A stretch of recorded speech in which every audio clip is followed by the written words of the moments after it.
नमस्ते अनि स्वागत छ सम्पूर्ण दर्शक महानुभावहरुमा। म कार्यक्रम प्रस्तुता विश्व आचार्य उपस्थित भइसकेको छु।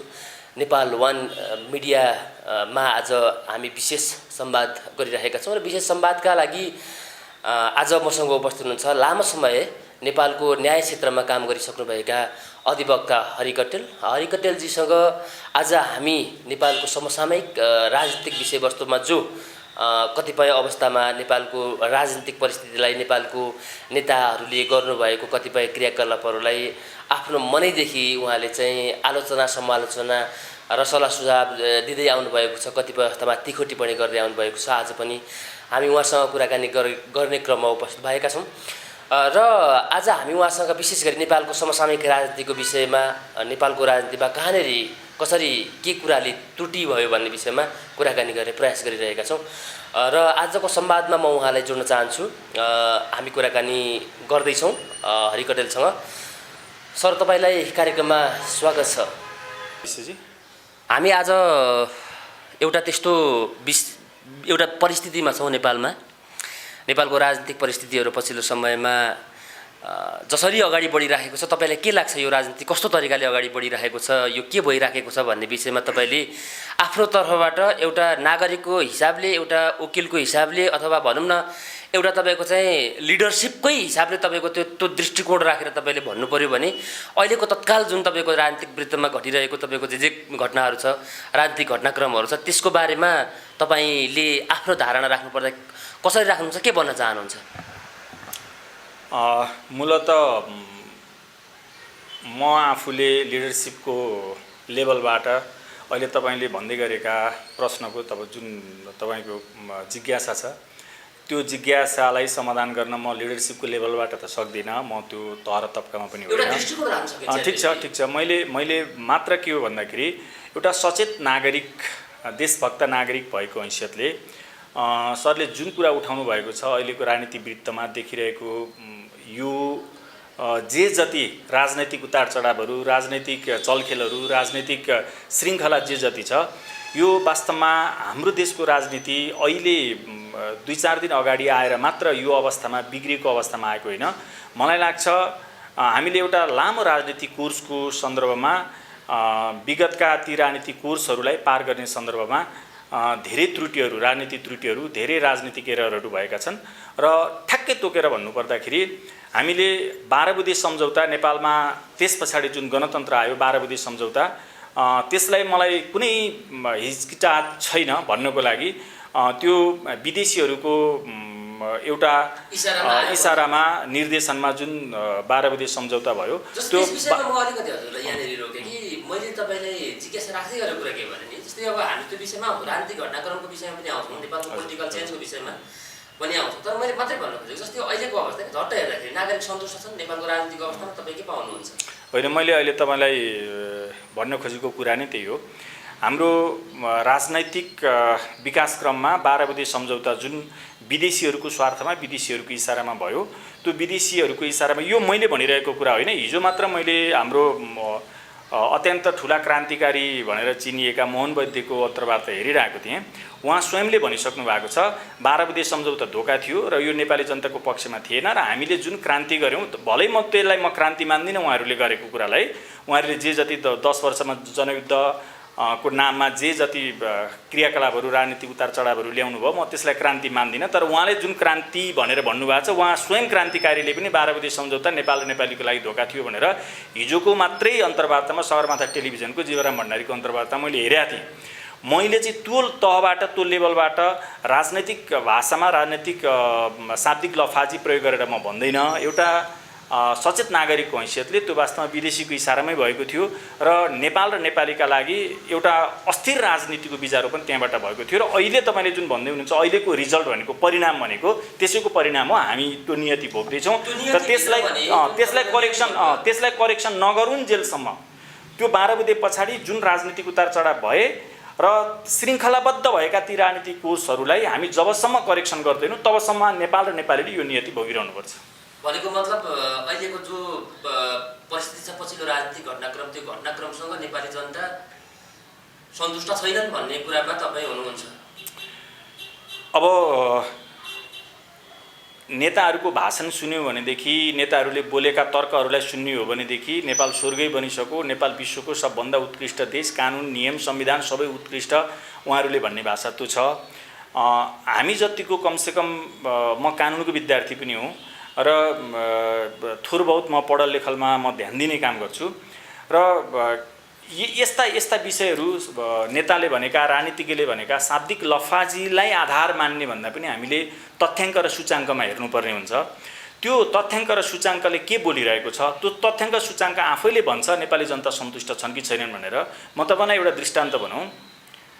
हिजो मात्र हवाईजहाज प्लेन चार्टर गरेर माओवादीका एकजना प्रभावशाली नेता थाइल्यान्डमा उपचारको क्रममा जानुभयो र उहाँलाई त्यो स्थानमा पुर्याउने, गोली खाने, जिउभरि गोलीका छर्रा लिएर हिँडिरहेका मान्छे करिब 1000को सङ्ख्यामा होलान् नेपालमा। ती मान्छेहरू अहिले पनि सडकमा सडक छाप भएर बसिरहेका छन्, अर्थात् गाउँघरमा कारुणिक जीवन बिताइरहेका छन्। त्यस्ता अवस्थाका मान्छेहरू यहाँ छँदैछन्। तर एउटा सर्टेन वर्गका जो मान्छेहरू पहिला हामी जस्तै जनता थिए र तिनीहरू अरूलाई अभिजात वर्ग भनेर भन्थे, तिनीहरू अहिले अभिजात वर्गमा रूपान्तरण भए र प्लेन चार्टर गरेर, हवाईजहाज चार्टर गरेर विदेशमा चाहिँ उपचार गराउन जाने अवस्थामा पुगे। अरू आम नेपाली नागरिकहरूको कुनै पनि केही अवस्थामा परिवर्तन भएको म देख्दिनँ। मैले तपाईँलाई अनुरोध निवेदन गरेँ, यो तथ्य र सूचाङ्कबाट, तथ्याङ्क र सूचाङ्कबाट हेर्नुपर्छ। नेपालमा ती मान्छे जो नेताको अहिले मैले सन्दर्भ यहाँ तपाईँलाई निवेदन गरेँ, ती नेता विदेशमा गए, ती 62-64 पछाडि चाहिँ नेपालमा चाहिँ स्थापित राजनीतिज्ञको रूपमा आए। त्योभन्दा अगाडिदेखिको 46 सालदेखि अहिलेसम्मको 32 वर्षको इतिहासमा तपाईँको हेर्नुभयो भनेदेखि नेपालमा तपाईँले नै मलाई भनिदिनुहोस्, एउटा सरकारी अस्पताल निर्माण भएन। भएका सरकारी अस्पतालहरूको अहिले हरिबिजोग हेर्नुहोस् त्यहाँ कस्तो हालत छ। र तिनलाई अरू त कुरै छाडिदिनुहोस्, जन्डिस लागेको रहेछ, जन्डिसको उपचार गराउने नेपालमा अस्पताल स्थापना भएको छ। यो मैले तपाईँलाई तथ्याङ्क भनिदिएको। अब नेपालमा के प्रगति भयो, के परिवर्तन भयो र उपलब्धिसहितको परिवर्तन भनेर राजनीतिज्ञहरूले जुन भनिरहेका छन्, 32-33 वर्षको उमेरमा समयावधिमा एउटा अस्पताल पनि निर्माण नभएको तथ्याङ्कलाई हेर्ने हो भनेदेखि नेताहरूले भनिरहेको त्यो उपलब्धि अनि त्यस पछाडि परिवर्तन साँच्चीकै परिवर्तन हो त? त्यसैले मैले तपाईँको प्रश्नमा नै ठ्याक्कै आएर भन्नुपर्दाखेरि यो कुरालाई यस्तै तथ्याङ्कहरू शिक्षामा हेर्नुहोस्, प्रशासनमा हेर्नुहोस्, प्रशासनिक सुधारमा हेर्नुहोस्, कहीँ पनि देखिँदैन। 32-33 वर्ष अगाडि जे थियो त्योभन्दा धेरै डामाडोल अवस्थामा छ अहिले। त्यस कारणले गर्दाखेरि यसो भन्दै गर्दाखेरि म चाहिँ प्रजातन्त्र विरोधी, लोकतन्त्र विरोधी भनेर कसैले चित्रण गर्छ भनेदेखि त्यो बहुत गलत कुरा हो। मैले खोजेको पनि लोकतन्त्र नै हो, मैले खोजेको पनि प्रजातन्त्रै हो। तर बोलीको, अक्षरको र भाषणको लोकतन्त्र होइन। मान्छेको, जनताको जनजीविकामा ठ्याक्कै प्रभाव पर्ने तरिकाले, आकर्षित हुने तरिकाले, मान्छेको जीवनमा, जनताको जीवनमा प्रभावी हुने तरिकाले जे व्यवस्था हामी लागू गर्छौँ त्यो यथार्थमा लोकतन्त्र हुन्छ। अहिलेको लोकतन्त्र जसले जे जति भने पनि यो लोकतन्त्र छैन। मेरो निष्कर्ष त यो जनता सन्तुष्ट छैन। अब तपाईँले अघि भनिरहनु भएको थियो 12 बुझे सम्झौता। हजुर, तपाईँ एउटा कानुनको विद्यार्थी, एउटा देशको लागि तपाईँको चाहिने केही विषयवस्तुहरूमा योगदान गर्दै गरेको व्यक्तित्व, यति ठ्याक्क बताइदिनुहोस् कि तपाईँको चाहिँ कहाँनिर तपाईँको चाहिँ राजनीतिक त्रुटिहरू भयो नेपालमा? अब नेपालका विशेषतः कम्युनिस्ट हौँ भन्नेहरूले त्यो 52 सालबाट सुरु गरिएको, जसमा हजारौँ निर्दोष नेपाली जनताहरूले ज्यान गुमाउनु पर्यो, खरबौँ मूल्यको विकास संरचनाहरू ध्वस्त भए, त्यसलाई अब माओवादी र अन्य कम्युनिस्टहरूले पनि त्यसलाई ठुलो क्रान्ति अर्थात् ठुलो जनयुद्धको नामाकरण गरेका छन्। त्यो 52 सालमा जनयुद्ध सुरुवात गर्नु नै सबभन्दा ठुलो पोलिटिकल इरर भयो नेपालमा। त्यो सबभन्दा ठुलो पोलिटिकल इरर हो, जहाँबाट चाहिँ नेपालमा शक्ति केन्द्रहरूले चाहिँ खेल मैदान बहुत ठुलो चलखेल, बहुत ठुलो चलखेल सुरुवात भयो विदेशीहरूको। त्योभन्दा अगाडिको समयमा 100% सब ठिकठाक थियो भन्ने मेरो अभिव्यक्ति होइन, मेरो इन्डिकेसन त्यतातर्फ होइन। त्योभन्दा अगाडि 46 सालमा बहुदलीय व्यवस्था आइसके पछाडि पनि बहुदलीय व्यवस्था अन्तर्गत हामी प्रजातन्त्रवादी नै हो, लोकतन्त्रवादी नै हो। 46 सालमा भले हामी अलिकति साना थियौँ, तर पनि त्यसको लागि हामीले जुन उमेर समूह अन्तर्गत पर्दथ्यौँ हामीले पनि केही योगदान पुर्याएका थियौँ र हामी लोकतन्त्र चाहन्थ्यौँ। र त्यसमा केही लोकतन्त्रभित्र पनि केही विकृति विसङ्गतिहरू देखिएका थिए, तर त्यो विकृति विसङ्गतिहरू करेक्सन गर्न सकिने अवस्थामा नै थियो। करेक्सन गर्थ्यो, कुनै एउटा पुस्ताले कुनै एउटा कालखण्डमा आएर करेक्सन हुन्थ्यो। तर मैले यो 52 सालमा सुरुवात भएको नेपालको हिंसात्मक द्वन्द्व जुन जसलाई जनयुद्ध भनिन्छ त्यसको बारेमा मैले तपाईँलाई निवेदन गरेको, त्यसले ल्याएका राजनैतिक श्रृङ्खलाबद्ध त्यसबाट उत्पादन भएका राजनीतिक विकृतिहरू चाहिँ नेपाल र नेपाली जनता आफैले करेक्सन गर्न नसक्ने स्थितिमा रहे। त्यसैले सबभन्दा ठुलो पोलिटिकल एरर त्यो 52 सालमा उनीहरूले भन्ने गरेको जनयुद्ध, मलाई त्यत्रो धेरै हिचकिचाहट छैन। त्यो जनयुद्ध पछाडि शान्ति प्रक्रियामा आइसके पछाडिका अहिलेको नेताहरूको जीवनशैली हेर्नुहोस्, कहाँबाट कहाँ पुगे। मैले अघि पनि फेरि त्यही सन्दर्भ फेरि भयो के यो उहाँलाई चाहिँ कत्रो न ठुलो एन्टोगोनिस्ट विरोधी जस्तो, उहाँको विरोधी जस्तो, म त्यस्तो विरोधी होइन। तर उहाँहरूले जुन आफूलाई सर्वहारा जनताका मान्छे, हामी अभिजात वर्गभन्दा फरक, हामी तल्लका मान्छे, भुइँ मान्छे भनेर उहाँ जुन भन्नुहुन्थ्यो, त्यसरी उहाँहरूले त्यो गर्दाखेरि उहाँको जीवनशैली प्रति नेपाली जनता र उहाँसँगै साथ सहयोग गरेर लडेका मान्छेहरू पक्कै पनि खुसी छैनन्। त्यस अर्थमा मैले के भनेको भन्दाखेरि उहाँहरूले ल्याएका यी राजनैतिक विकृतिहरू चाहिँ नेपाल र नेपाली जनताले अब करेक्सनै गर्न नसक्ने स्थितिमा रह्यो।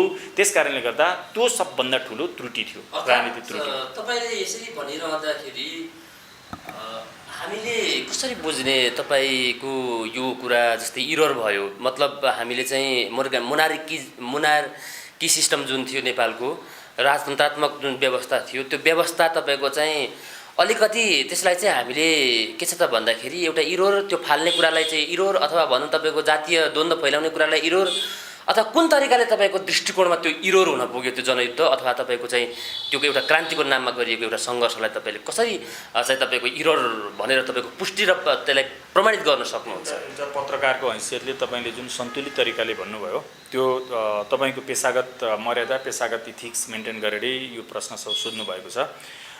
त्यो क्रान्ति थियो, त्यो क्रान्तिलाई कसरी त्यत्रो विकृतिजन्य हो भनेर तपाईँले भन्नुभयो भनेर तपाईँले जुन भन्नुभयो, त्यसमा एक दुईवटा कुरा छन् सर। कुरा के हो भन्दाखेरि नेपालमा भइरहेको 46 सालभन्दा अगाडिको पञ्चायती व्यवस्था, त्यसलाई मैले 16 याना एकदमै गजब थियो, सोलिड थियो, जसको कारणले गर्दाखेरि नेपाल कहाँबाट कहाँ पुग्थ्यो भन्ने अर्थमा मैले भनिरहेको छैन। नेपालमा 46 सालमा बहुदलीय व्यवस्था आउनु, 47 सालमा बहुदलीय व्यवस्था अन्तर्गतको प्रजातन्त्र लोकतन्त्र अन्तर्गतको संविधान जारी हुनु हदसम्म नेपालको माटोले, नेपालको हावापानीले र नेपाली जनताले खोजेको र यो देशको जियो पोलिटिकल सिचुएसनले मागेको राजनीतिक व्यवस्था त्यो थियो। त्यस पछाडि जुन 52 सालमा अहिले तपाईँले सोधेको त्यो सवालमा म आउँछु, 52 सालमा जुन हिंसात्मक द्वन्द्वको सुरुवात भयो, त्यसले अल्टिमेटली तिनीहरूको उद्देश्य राजतन्त्र नेपालबाट विस्थापन गर्ने थियो थिएन सुरुका अवस्थामा। म अहिले त्यो डेप्थ, त्यो गहिराइतिर म जान्न, पछि कुनै सन्दर्भ मिल्यो भनेदेखि त्यो गहिराइमा पनि हामी प्रवेश गरौँला। सुरुका दिनमा मलाई जहाँसम्म लाग्छ उनीहरूले त्यहाँसम्मको आङ्कलन गरेका थिएनन्।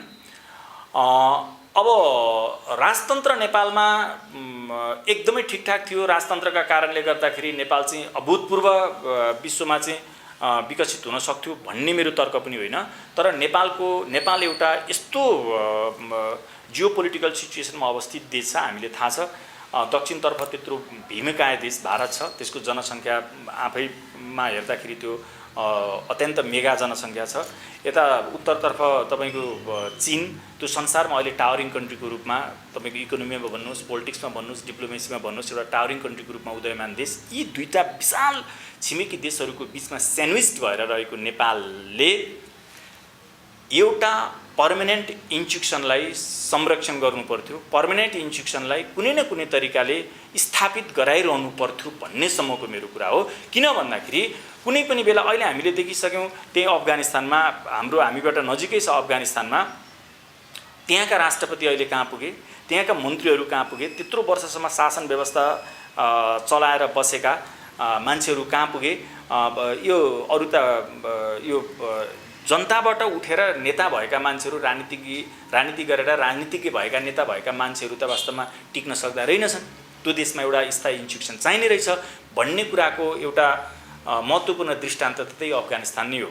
त्यसकारणले गर्दा राजतन्त्रबाट नेपाललाई सर्वथा सबै कुरामा ठिकठाक थियो भन्दा पनि नेपालको राष्ट्रियता, नेपालको स्वाधीनता र नेपालको सार्वभौमिकतालाई अक्षुण्ण राख्ने सन्दर्भमा त्यसलाई तपाईँ राजतन्त्र भन्नुहोस्, अर्थात् इन अ सेन्स कुनै फर्मको, कुनै प्रकारको, कुनै स्वरूपको अर्को एउटा इन्स्टिट्युसनको परिकल्पना गर्नुहोस्। किन भन्दाखेरि यहाँ राजतन्त्र, राजावादी भन्ने बित्तिकै प्रतिगामी भनेर लखेट्नै थालिहाल्छन्। अहिले त त्यो सिस्टम छ। अब प्रतिगामीको परिभाषा आफैले हेर्नुपर्ने हुन्छ। मैले के भन्दैछु भन्दाखेरि नेपालको यो जियो पोलिटिकल सिचुएसनलाई मध्यनजर गरेर नेपालमा एउटा स्थायी प्रकृतिको हेड अफ द स्टेटको भूमिका चाहिँ स्थायी प्रकृतिको संस्थाले निर्वाह गर्नुपर्छ भन्ने मेरो दृष्टिकोण हो। त्यसमा अरू कुनै विकल्प नभएको अवस्थामा लामो समयदेखि नेपालमा चाहिँ राज संस्थाले त्यो भूमिका निर्वाह गरिरहेको कारणले गर्दाखेरि राज संस्था नै ठिक थियो, एक कुरा। अर्को कुरा, अब राजालाई ठिक थियो भनेर भनिरहँदा, राज संस्था ठिक थियो भनेर भनिरहँदा प्रतिगामी भइन्छ भने त्यसमा पनि मैले अघि तपाईँलाई निवेदन गरे जस्तै गरी तथ्य र सूचाङ्कमा हेरौँ। राजतन्त्र भएको अवस्थामा नेपालमा भएका राजनैतिक, आर्थिक, सामाजिक, प्रशासनिक विकृतिहरू के थिए र अहिले राजतन्त्र हटाइए पछाडि भएका राजनैतिक, सामाजिक, आर्थिक विकृतिहरू हेर्नुहोस्। म एउटा ठ्याक्कै हजुरलाई चित्त बुझ्ने गरी एउटा उदाहरण दिन्छु। यो खास गरी यो जनतासम्म जाने भएको कारणले गर्दाखेरि दर्शकहरूलाई यो कुराले टच गर्ला। प्रधानमन्त्री भएर अवकाश 46 सालमा बहुदलीय व्यवस्था आइसके पछाडि मरिचमान सिंह, पञ्चायतकालका अन्तिम प्रधानमन्त्री, उहाँ मर्नुभन्दा अगाडिसम्म आफै पोल्ट्री फार्ममा काम गरेर, उहाँको पोल्ट्री फार्म मैले देखेको छु, आफै पोल्ट्री फार्ममा काम गर्नुहुन्थ्यो र कुखुरा पालन गर्नुहुन्थ्यो र त्यो कुखुरा पालनको त्यो व्यवसायभित्र रहेको त्यो फर्मभित्र उहाँ आफै काम गर्नुहुन्थ्यो। भले कामदारहरू थिए तर आफै खटेर काम गरेको मैले मेरो आँखाले देखेको छु। यहाँ मन्त्री प्रधानमन्त्रीको, अहिलेको मन्त्री प्रधानमन्त्रीको कुरा छाडिदिनुहोस्, मन्त्रीको पिए 3 महिना मात्र हुन पायो भनेदेखि यहाँ के कति आर्थिक उन्नति गरेका छन्। देशको उन्नति भनिरहेको छैन मैले, ती पिए हुन पाएका मान्छेहरूले के कस्तो उन्नति गरिरहेका छन् यो मैले तथ्य भनिदिएको, तथ्याङ्क भनिदिएको हो। यो आर्थिक तथ्याङ्क, राजनैतिक तथ्याङ्क, प्रशासनिक तथ्याङ्क, यी समग्र तथ्याङ्कलाई हेर्ने हो भनेदेखि राजाले राज संस्थाबाट त्यत्रो ठुलो गल्ती भएको, त्यत्रो ठुलो देशघात गरेको, त्यस्तो ठुलो देशलाई बर्बादी गरेको काम भएको थियो भनेर कराउँछन्। एउटा स्यालु यहाँ छ तर म पत्याउनेवाला छैन। त्यो सन्दर्भमा एउटा पर्मानेन्ट इन्स्टिट्युसन, एउटा स्थायी इन्स्टिट्युसन नेपालको सन्दर्भमा आवश्यक थियो भन्ने मेरो त्यो लाइनबाट त्यो धारणा, त्यो त्यसरी मैले धारणा त्यसरी बनाएको सोसाइटीको एउटा ब्यालेन्स गर्ने सन्दर्भमा थियो राजतन्त्रै तपाईको चाहिँ सर्वाधिक एउटा जियो पोलिटिकल सिचुएसनलाई मध्यनजर गरेर। अर्को अहिले खास गरी यो सामाजिक सञ्जालमा तपाईँले हेर्नुभयो भनेदेखि जातीय विद्वेष, धार्मिक विद्वेष, त्यो विद्वेष पैदा गर्ने काम कसले गरिरहेको छ त्यो पनि हामीले हेरिरहेका छौँ। प्रत्येक चाडपर्व आउने बित्तिकै त्यो लेभलमा पुगेका मान्छेहरूबाट चाहिँ क्षुद्र कुराहरू त्यो चाडपर्वका विरुद्धमा, संस्कृतिका विरुद्धमा, परम्पराका विरुद्धमा हो। त्यो त्यसको इन्डिकेसन के हो त भन्दाखेरि जात र धर्मका नाममा विद्वेष र असहिष्णुता पैदा गराउने र अल्टिमेटली ती मान्छेहरू कहाँबाट परिचालित छन्? नेपाली क्रमिक रूपमा नेपाली जनताले बुझ्दैछ यो कुरा। हुन त अहिलेलाई अग्रगमन, प्रगति, लोकतन्त्र, प्रजातन्त्र, समाजवाद आदि इत्यादि कुराहरू मान्छेहरूलाई चाहिँ बढी डाइजेस्ट भइरहेको छ, तर त्यो अन्तिममा गएर त्यो त्यति डाइजेस्ट हुनेवाला छैन। त्यस अन्तर्गत आएका, त्यस सँगसँगै आएका, अहिले मैले तपाईँलाई निवेदन गरेँ, त्यस सँगसँगै आएका जातीय र धार्मिक विद्वेष पैदा गर्ने कुराहरू जुन एकदमै टावरिङ फिगरबाट प्रधानमन्त्री भइसकेका पूर्व प्रधानमन्त्रीहरूबाट पनि ट्विट मार्फत अन्य सामाजिक सञ्जाल प्रयोग गरेर जुन भ्रम सिर्जना गर्ने र विद्वेष र असहिष्णुता पैदा गर्ने जुन काम भइरहेको छ हो, यो नेपालमा बहुजाति बहुधर्म भएको देशमा त्यो सबैलाई सन्तुलन कायम गरेर, सबै जातलाई सन्तुलन कायम गरेर, सबै धर्मलाई सन्तुलन कायम गरेर र सबै जात र धर्मका बिचमा सहिष्णुता कायम गरेर देश समाजलाई अगाडि बढाउने सन्दर्भमा फेरि पनि भने एउटा स्थायी संरचना, खास गरी राष्ट्र अध्यक्षको रूपमा एउटा स्थायी संरचनाको आवश्यकता थियो र त्यसमा जेन्युनली एउटा राम्रो भूमिका निर्वाह गरिरहेको थियो राज संस्थाले। इतिहासको कालखण्डमा कुनै राजाहरूबाट बदमासी भएका छन्, त्यसलाई भएका छैनन् भन्नु हुँदैन, तर त्यत्रो ठुलो अहिले जुन राष्ट्रघात भइरहेको छ त्यो हदसम्मको राष्ट्रघात राज संस्थामा राष्ट्रघात भएका छन् केही हदसम्म, तर त्यो हदसम्म अहिले भइरहेको हदसम्मको राष्ट्रघात भएको छैन। त्यस कारणले तपाईँले मैले अलिकति तपाईँसँग तपाईँका विचारहरू तपाईँका अभिव्यक्तिहरू विभिन्न ठाउँमा दिनुभएका कुराहरू मैले अलिकति याद गरेर एउटा महत्त्वपूर्ण प्रश्न तपाईँलाई सोध्न चाहन्छु। यदि राष्ट्रता नभइदिएको थियो र नेपाल यो तपाईँको चाहिँ एउटा नेपाललाई एकीकृत गरेर एउटा एकमुष्ट राष्ट्रको रूपमा चाहिँ निर्माण गर्ने काम नेपालका राज संस्थाका तपाईँको चाहिँ हाम्रो हिमायतीहरूले नगरेको भए आज हामी अर्कैको दास र गुलाम हुन्छौँ भनेर तपाईँले भन्नुभएको छ। के यो सत्य हो? तपाईँले के कति कारणले तपाईँको यो हामी अर्काको दास अर्काको गुलाम हुन बाध्य हुन्थ्यो? म व्यक्तिगत रूपमा आफैमा डेमोक्रेट छु, म प्रजातन्त्रवादी मान्छे हुँ र अहिले मैले जे जति अभिव्यक्ति दिइरहेको छु, तपाईँको अगाडि मैले जे जति कुराहरू निवेदन गरिरहेको छु, यो प्रजातन्त्र र लोकतन्त्रको विरुद्धमा हो भनेर नठानियोस्। यो प्रजातन्त्र र लोकतन्त्रको विरुद्धमा होइन। मैले राखेको धारणा भनेको सुदृढ साँच्चीकै विश्वव्यापी मान्यता प्राप्त परिभाषा जुन छ लोकतन्त्र र प्रजातन्त्रको, त्यो लोकतन्त्र र प्रजातन्त्र नेपालमा छैन, त्यो हुनुपर्छ भन्ने सन्दर्भमा मात्र भनेको एक। अर्को, तपाईँले फेरि पनि राजतन्त्रकै बारेमा जुन कुरा उठाउनु भयो, म राजतन्त्रवादी र राजतन्त्रको पक्षमा रहेका कुनै पनि सङ्घ सङ्गठन राजनीतिक दलहरूको सदस्य पनि होइन, केही पनि होइन। मैले यो नितान्त मेरो निजी र व्यक्तिगत धारणा म तपाईँलाई राखिरहेको छु र म कहीँबाट कसैबाट यो राजतन्त्रबाट अब मान्छेहरूले एउटा त्यो किसिमको आशंका हुन सक्छ। बिल्कुल बिल्कुल होइन।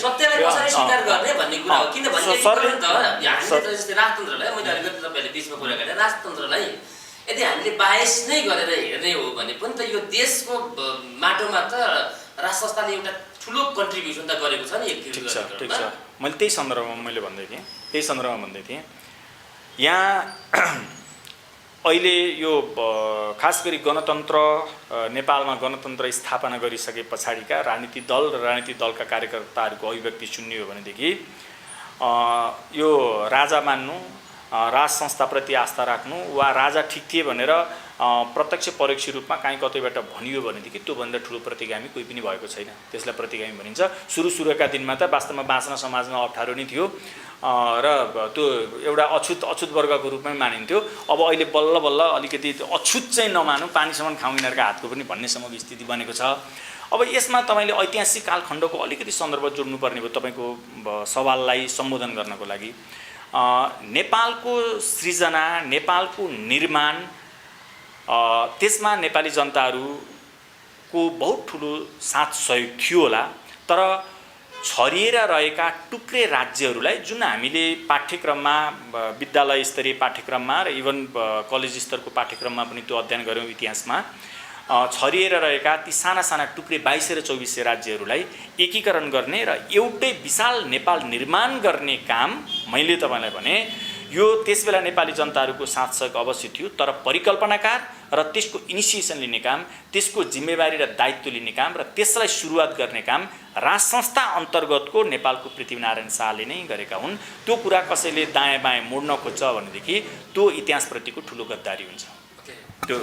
ओके, अब हामीले अलिकति आज थोरै विषयवस्तुहरूमा चाहिँ छलफल गऱ्यौँ, कुराकानी गऱ्यौँ।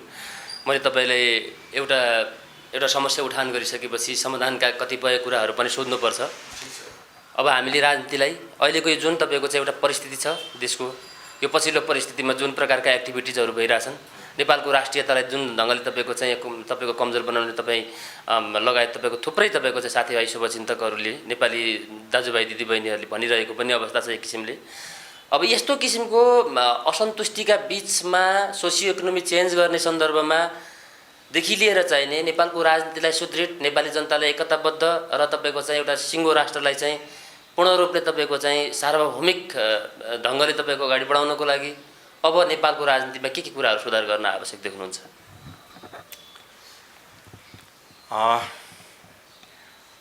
मैले अगाडि मेरो धारणा राख्ने सन्दर्भमा 46 सालमा बहुदलीय व्यवस्था आइसके पछाडि राजनीति आफैमा 100% शुद्ध रहन्छ भन्ने कुरामा म पनि विश्वास गर्दिनँ। केही अशुद्धताहरू, केही विकृतिहरू राजनीतिभित्र देखा पर्छन्। तर त्यो 46 सालदेखि 52 सालसम्मको अवधिमा भएका राजनीतिक त्रुटिहरूलाई त्यसबेला करेक्सन गर्न सक्ने, सुधार गर्न सक्ने स्थिति थियो, ठाउँ थियो, प्रशस्तै ठाउँ थियो। र 52 सालमा जुन हिंसात्मक द्वन्द्वको सुरुवात भयो नेपालमा चाहिँ ठुलै परिवर्तन ल्याउने भनेर, अब त्यो परिवर्तन हामी अहिले भोगिरहेका छौँ, नियति भोगिरहेका छौँ। त्यो परिवर्तनको आयो पनि, उनीहरूले भनेको परिवर्तन आयो पनि, र त्यसको नियति अहिले नेपाल र नेपाली जनताले भोग्दैछन्। अहिले तपाईँले सोधेको सवालको के हो भन्दाखेरि, के सुधार गर्नु पर्दा अहिले भइरहेको एक्जिस्टिङ राजनीतिबाट, विद्यमान राजनीतिबाट पार पाउनको लागि यो राजनीति ठिक छैन। यो राजनीति व्यवस्था भन्नाले पनि राजनीतिक व्यवस्था अन्तर्गतका राजनीतिक क्रियाकलापहरू, राजनीतिक उतार चढावहरू, राजनीतिक श्रृङ्खलाहरू र राजनीतिक कोर्सहरू ठिक छैनन्। यसलाई सुधार कसरी गर्न सकेला, के गर्नु पर्ला भन्ने जुन तपाईँको प्रश्न छ, म अत्यन्त जटिल देख्छु यसमा। यो जटिलता किन देखिन्छ भन्दाखेरि, अहिले देश हामीले चाहेर हामीले नचाहेर सर्टेन 3-4वटा दलहरूको हातमा छ र जनताहरू तिनै दलहरूमा विभाजित छन्। भलै म पनि तिनै दल, कुनै न कुनै एउटा दलप्रति आस्था राख्छु। यी दलहरूबाट यो 62-63 सालमा भएको आन्दोलन पछाडि खुला मञ्चमा मलाई एउटा त्यसबेलाको दृश्य सम्झना आइरहेको छ। सबै राजनीतिक दलहरूले त्यसबेला आफूले मम भनेर ठुलो समीक्षा गरेका थिए र आत्मालोचना गरेका थिए। हामीले 46 सालदेखि अहिलेको समयसम्ममा ठुलो त्रुटि गर्यौँ। यो मैले भनिरहेको होइन, तिनै राजनीतिक दलका शीर्ष नेताहरूले टुँडी खेलमा, खुला मञ्चमा ठुलो त्रुटि गर्यौँ। अब हामीले जुन राजनीति परिवर्तन गर्दैछौँ तपाईँहरूको साथ सहयोगबाट, त्यो परिवर्तन भइसकेपछि हामीबाट कुनै पनि त्रुटि हुने छैनन्। अब त्यसमा कुरा उठेका त्योभन्दा 46 साल पछाडि सांसद खरिद बिक्रीदेखि लिएर, भ्रष्टाचारदेखि लिएर, सुरासुन्दरी काण्डदेखि लिएर यी सारा विकृतिको बारेमा चर्चा थियो राजनीतिमा। र अब यी हामी तिनै गल्तीहरू, तिनै राजनीतिक त्रुटिहरू हामी गर्ने छैनौँ भनेर आत्मसमीक्षा गरेर राजनीतिक दलका शीर्ष नेताहरूले आत्मसमीक्षा गरेर जनता सामु खुला मञ्चमा माफी मागेका थिए। त्यो 62-63 सालको आन्दोलन पछाडि भएको राजनीतिक परिवर्तन जुन गणतन्त्र हो, ठ्याक्कै एउटा शब्दमा भन्दाखेरि, र सङ्घीय सिस्टम हो। अब त्यसमा समानुपातिक भन्नु, समावेशी भन्नु, सबै त्यसमा यो राजनीतिक व्यवस्थामा पनि त्यो खुला मञ्चमा त्यस बेलाका तिनै राजनीतिक दल अहिले छँदैछन्, शीर्ष नेताहरूले गरेको आत्मसमीक्षा र उनीहरूले जनताका अगाडि गरेको बाचाबन्धन, आत्मालोचना, त्योभन्दा चौखण्ड धेरै मात्रामा चाहिँ त्रुटिहरू, राजनीतिक त्रुटिहरू, राजनीतिक नेताहरूबाट चाहिँ ठुला राजनीतिक गद्दारीहरू, एक प्रकारले भन्नुहुन्छ राजनीतिक अपराधहरू नेपालमा देखा परे र कुनै पनि करेक्सन भएन, कुनै पनि सुधार भएन। अब तपाईँले सुधार के गर्नु पर्ला भन्ने सन्दर्भमा ती राजनीतिक दलहरूले त्यत्रो कसम खाएर जनताका अगाडि आत्मसमीक्षा गरेर, आत्मालोचना गरेर कसम खाएको, कमिटमेन्ट गरेको, एक प्रकारले जनताका अगाडि श्वेतपत्र जारी गर्दाखेरि त उनले केही गर्न सकेनन् भनेदेखि मेरो लेभलबाट यसो गर्नु पर्ला भनियो भनेदेखि त्यो साना मुखले ठुलो कुरा बोलु भन्ने अर्थ लाग्ला। तथापि तपाईँले सोधिहाल्नुभयो, यिनै राजनीतिक दलहरूले जुन राजनीतिक दलहरू अहिले सत्तामा छन्, सरकारमा छन्, प्रतिपक्षमा छन्, यिनै राजनीतिक दलहरूले देशको माटो सम्झेर, देशको जनतालाई सम्झेर, अनि त्यस पछाडि आफूले गरेका विगतका कमिटमेन्टहरूलाई, आफूले गरेका प्रतिबद्धताहरूलाई, जनता र देशको अगाडि गरेका प्रतिबद्धताहरूलाई सम्झेर केही फरक पर्दैन, लाज मान्नु हुँदैन, लाज मान्नु पर्दैन, भुल सुधार गर्नलाई लाज मान्नु पर्दैन। यिनै राजनीतिक दलका नेताहरूले एकपटक हात उठाएर हामीले विगतमा खास गरी 62-63 पछाडि यो कुरामा राजनीति भुल गऱ्यौँ, राजनीति त्रुटि गऱ्यौँ, राजनीतिक अपराध गऱ्यौँ, हामीले जानी नजानी गऱ्यौँ, विदेशीको दबाबमा गऱ्यौँ वा हामीलाई करबलमा गऱ्यौँ, जे भए पनि अब आइन्दा ती त्यस्ता प्रकारका राजनीतिक भुलहरू हामी गर्ने छैनौँ र अब सुधार गरेर जानेछौँ। पहिला भएका राजनीतिक गल्तीहरूलाई, राजनीतिक अपराधहरूलाई र राजनीतिक गद्दारीहरूलाई हामी अब करेक्सन गरेर जानेछौँ। तपाईँहरूकै साथ सहयोगमा भनेर नेपाली जनताका अगाडि आत्मालोचना गर्नुपर्छ र 12 बुँदे पश्चात भएका सबै राजनीतिक त्रुटिहरूलाई यिनीहरूले करेक्सन गरेर जानुपर्छ। ठिक छ, यो सबै ठिकठाक छ, हामी करेक्सन गर्दैनौँ। यो अहिले मैले भनिरहेको कुरा चाहिँ प्रतिगामी कुरा हो, पश्चागामी कुरा हो, पुनरुत्थानवादी कुरा हो भन्ने कसैलाई लाग्छ भनेदेखि एउटा यस्तो समय आउँछ, तिनीहरूलाई त अहिले त मैले दिएको सुझाव अर्थात् मैले व्यक्त गरेको मेरो धारणा भनेको त उनीहरू आफैले यो भुल सुधार गरून्। उनले भुल सुधार गर्न चाहे भनेदेखि तुरुन्त छिटो भुल सुधार हुन्छ र राजनीतिमा चाहिँ राजनीति सङ्घलिएर सुधारिएर देश एउटा ट्र्याकमा, राजनीतिक कोर्स एउटा ट्र्याकमा जान्छ। यदि त्यस्तो हो र यिनै राजनीतिक दलबाट त्यस्तो नगर्ने हो भनेदेखि फेरि पनि नेपाली जनताको साथ सहयोग यिनीहरूलाई नै हुन्छ। दलले नै हो शासन गर्ने नेपालमा, दलविहीन व्यवस्थाको मैले परिकल्पना गरिरहेको छैन नेपालमा, दलले नै हो शासन गर्ने। तर यो दलहरूले अपराध पनि गर्ने, बदमासी पनि गर्ने, राजनीतिक त्रुटि पनि गर्ने, राजनीतिक फटाइ पनि गर्ने, सबै गरिरहने, अनि त्यस पछाडि हामी ठिकठाक गरिरहेका छौँ भनेर भ्रम फैलाइरहने नेपाली जनतालाई हो भनेदेखि बहुसङ्ख्यक नेपाली जनताले जुन दिन कुरा बुझ्छ त्यो कुरा बुझेको दिन यिनीहरूलाई अहिले मैले भनेको भुल सुधार गऱ्यौँ है हामीले र भनेर भन्न पाउने अवसर यिनीहरूमा बाँकी रहने छैन। यिनीहरू ती नेता र यी दलहरू आफै सखा भएर जानेछन्, नेपाली जनताले यिनीहरूलाई नष्ट गर्नेछन्। त्यसैले त्यो नष्टबाट जोगिने हो भनेदेखि नेपाली जनताले गर्ने त्यो प्रकारको कारबाहीबाट जोगिने हो भनेदेखि, त्यसलाई मैले कारबाही मात्रै भने, त्यो कारबाहीबाट जोगिने हो भनेदेखि यी राजनीतिक दलहरूले बेलैमा सचेत भएर आफ्ना भुल सुधार गरेर गयो भनेदेखि अहिले तपाईँले भन्दै गरेको राजनीतिक त्रुटिहरू, राजनीतिक गद्दारी र राजनीतिक अपराधहरूको सुधार हुन्छ। होइन भने केही समय अझै जान्छ, म मिडिया आउँदै हेर्छु, अब आयो राजतन्त्र आयो, फलानु आयो, त्यस पछाडि ठ्याक्टुक हुन्छ, स्वर्ग हुन्छ, त्यो कुरामा म विश्वास गर्दैन। केही समय यस्तै प्रकारको राजनीतिक खिचतानी र यस्तै प्रकारको राजनैतिक उतार चढाव जहाँ त्रुटि नै त्रुटि छ, यस्तै त्रुटिमा नै यो देश केही समय गुज्रिन्छ।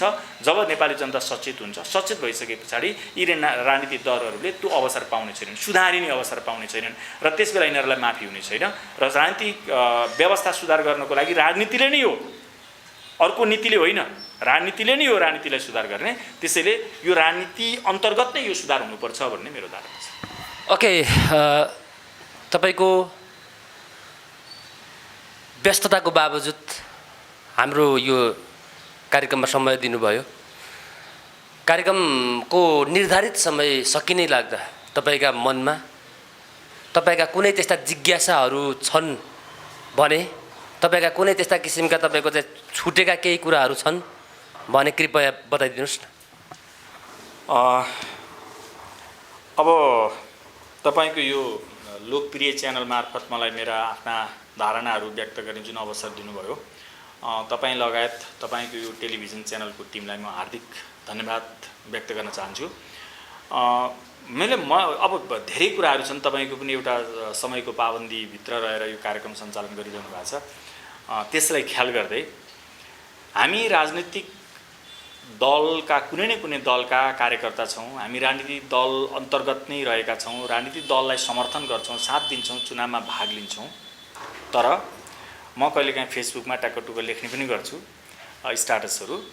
यो जुन राजनीतिक दलमा लागिन्छ त्यो राजनीतिक दलले गरेका क्रियाकलाप, त्यो राजनीतिक दलका नेताले बोलेको बोली, त्यो राजनीतिक दलले गरेको निर्णय सधैँभरि सर्वथा ठिक मात्रै हुन्छ भन्ने धारणा बनाएर कार्यकर्ता होइन, झोला बोक्ने कारिन्दाको रूपमा नेपाली जनताहरू नलाग्ने हो भनेदेखि नेपालमा अहिले जुन किसिमको राजनीति विकृति, विसङ्गति र राजनीतिलाई अपराधीकरण गर्ने काम जुन भइरहेको छ त्यसमा करेक्सन हुन बहुत ठुलो मद्दत पुर्याउँछ। मैले त्यसलाई अलिकति दोहोऱ्याएँ। यदि झोला बोक्ने कारिन्दा नभइकन साँच्चीकै राजनीतिक दलका कार्यकर्ता हुने हो भनेदेखि र राजनीतिक दलका नेताबाट कुनै अपेक्षा नराखिकन त्यो राजनीतिक दलमा मात्र आस्था र विश्वास राखेर अगाडि बढ्ने हो र जुन बेला जे गलत गर्छ राजनीतिक दलको नेताले, जे गलत निर्णय गर्छ, त्यस बेला त्यो नेताका विरुद्धमा आफ्नो आफ्नो लेभलबाट बोल्न सक्ने हो भनेदेखि कुनै राजनीतिक दलको नेताले भ्रष्टाचार गर्यो, त्यो नेतामाथि कारबाही भयो भनेदेखि त्यो नेतालाई कारबाहीबाट बचाउनको लागि, त्यसको रक्षा गर्नका लागि राजनीतिक दलका कार्यकर्ताहरू जान्छ। अब मैले त्यहाँ के भनेको भन्दाखेरि त्यो राजनीतिक दलको कार्यकर्ता हो कि राजनीतिक दलका नेताले भने बमोजिमको काम गर्ने कारिन्दा हो। त्यसैले त्यस्तो किसिमको झोला बोक्ने कारिन्दा बन्नु भएन। साँच्चीकै राजनीतिक दल, म पनि कार्यकर्ता हुँ, त्यसैले साँच्चीकै कार्यकर्ता हुनुपर्छ। राजनीतिक दलमा आस्था राखौँ, राजनीतिक दलमा विश्वास पनि गरौँ र राजनीतिक दल विहीनताको अवस्थाको परिकल्पना मैले पनि गर्दिनँ, मैले पनि गरेको होइन। दल अन्तर्गत नै रहँदा पनि दल र दलका नेताहरूले गरेका खराबीलाई, त्रुटिलाई, गल्तीलाई, गलत निर्णयलाई, भ्रष्टाचारलाई, व्यतिथिलाई, जे गलत गरेका छन् त्यो गलतका विरुद्ध खुलेर आफू बोल्न सक्ने हो। त्यसलाई चाहिँ लोकतन्त्र भन्नुपर्छ।